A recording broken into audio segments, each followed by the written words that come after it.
श्री सीतारामचंद्र भगवान की जय, श्री राधा कृष्ण भगवान की जय, श्री गौरी शंकर भगवान की जय, श्री यज्ञेश्वरी जगज्जननी पूज्या गौ माता की जय। एकादशी महात्म की जय, इंदिरा एकादशी की जय। बंधुओं, आज अश्विन कृष्ण पक्ष इंदिरा नामक एकादशी है। इसका महात्म इस प्रकार है। युधिष्ठिर ने पूछा, मधुसूदन कृपा करके मुझे यह बताइए कि अश्विनी मास के किस पक्ष में कौन सी एकादशी होती है। भगवान श्री कृष्ण बोले, राजन आश्विन कृष्ण पक्ष में इंदिरा नाम की एकादशी होती है और उसके व्रत के प्रभाव से बड़े बड़े पाप नष्ट हो जाते हैं। नीच जीवन में पड़े हुए पितरों को भी यह एकादशी सद्गति देने वाली होती है। अर्थात आज की एकादशी यदि कोई करता है तो एकादशी करने से पितर लोग संतुष्ट हो जाएंगे। राजन, पूर्व काल की बात है, सतयुग में इंद्रसेन नाम से विख्यात एक राजकुमार थे जो अब माहिष्मतीपुरी के राजा होकर के धर्मपूर्वक प्रजा का पालन करते थे। उनका यश सब तरफ फैला हुआ था। राजा इंद्रसेन भगवान विष्णु की भक्ति में तत्पर हो गोविंद के मोक्षदायक नामों का जप करते हुए समय व्यतीत करते थे और विधि पूर्वक आध्यात्म तत्व में के चिंतन में संलग्न रहते थे। एक दिन राजा राजसभा में सुखपूर्वक बैठे हुए थे। इतने में ही देवर्षि नारद आकाश मार्ग से वहाँ पर आ गए। उन्हें आया देखकर राजा इंद्रसेन ने हाथ जोड़ करके खड़े होकर विधि पूर्वक उनका स्वागत और पूजन करके उन्हें आसन पर बिठाया। इसके बाद वे इस प्रकार बोले, मुनिश्रेष्ठ, आपकी कृपा से मेरी सर्वथा कुशल है। आज आपके दर्शन से मेरी संपूर्ण यज्ञ क्रियाएं सफल हो गईं। देवर्षि, आपने आगमन का कारण बताकर मुझ पर कृपा करें। आप अपने आगमन के कारण को बता करके मुझ पर कृपा करें। नारद जी ने कहा, हे नृपश्रेष्ठ, सुनो, मेरी बात तुम्हें आश्चर्य में डालने वाली है। मैं ब्रह्मलोक से यमलोक में आया था। वहाँ एक श्रेष्ठ आसन पर बैठा और यमराज ने मेरी भक्तिपूर्वक पूजा की। उस समय यमराज की सभा में मैंने तुम्हारे पिता को भी देखा था। वे व्रत भंग के दोष से वहाँ आए थे। राजन, उन्होंने तुमसे कहने के लिए एक संदेश दिया है, उसे सुनो।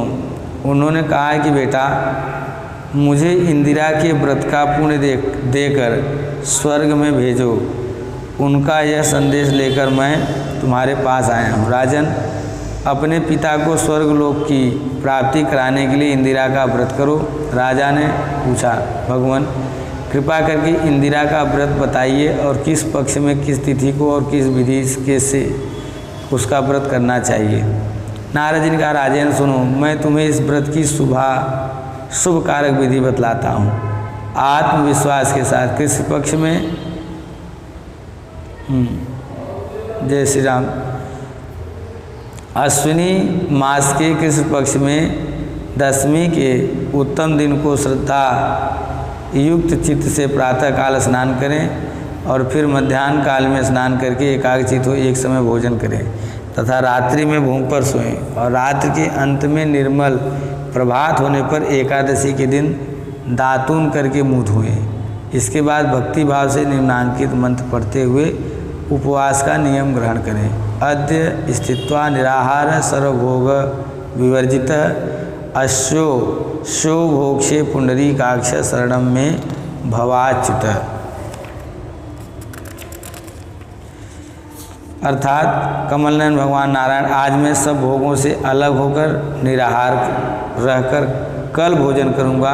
हे अच्युत, आप हमें अपने शरण में लें। इस प्रकार नियम करके मध्याह्न काल में पितरों की प्रसन्नता के लिए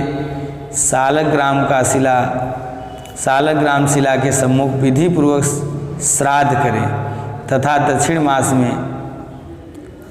दक्षिणा से ब्राह्मणों का सत्कार करें, उन्हें भोजन करावें। पितरों को दिए हुए अन्न में पिंड को सूंघ कर विद्वान पुरुष गाय को खिला दे, फिर धूप और गंध आदि से भगवान ऋषिकेश का पूजन करके रात्रि में उनके समीप जागरण करें। तत्पश्चात सवेरा होने पर द्वादशी के दिन पुनः भक्तिपूर्वक श्री हरि की पूजा करें। उसके बाद ब्राह्मणों को भोजन कराकर भाई, बंधु, नाती और पुत्र आदि के साथ स्वयं मौन होकर के भोजन करें। राजन, इस विधि से आलस्य रहित होकर तुम इंदिरा का व्रत करो, इससे तुम्हारे पिता भगवान विष्णु के वैकुंठ धाम में चले जाएंगे। भगवान श्री कृष्ण कहते हैं, राजन, राजा इंद्रसेन ने ऐसा कहकर के देवर्षि नारद अंतर्धान हो गए। राजा ने उनकी बताई हुई विधि से अंतःपुर की रानियों, पुत्रों और भृत्यों से उस उत्तम व्रत का अनुष्ठान किया। कुंती नंदन, व्रत पूर्ण होने पर आकाश से फूलों की वर्षा होने लगी।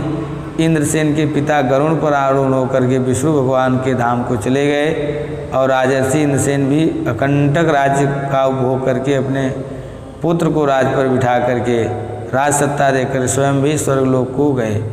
इस प्रकार मैंने आपके सामने इंदिरा नामक एकादशी के व्रत का महात्म्य सुनाया।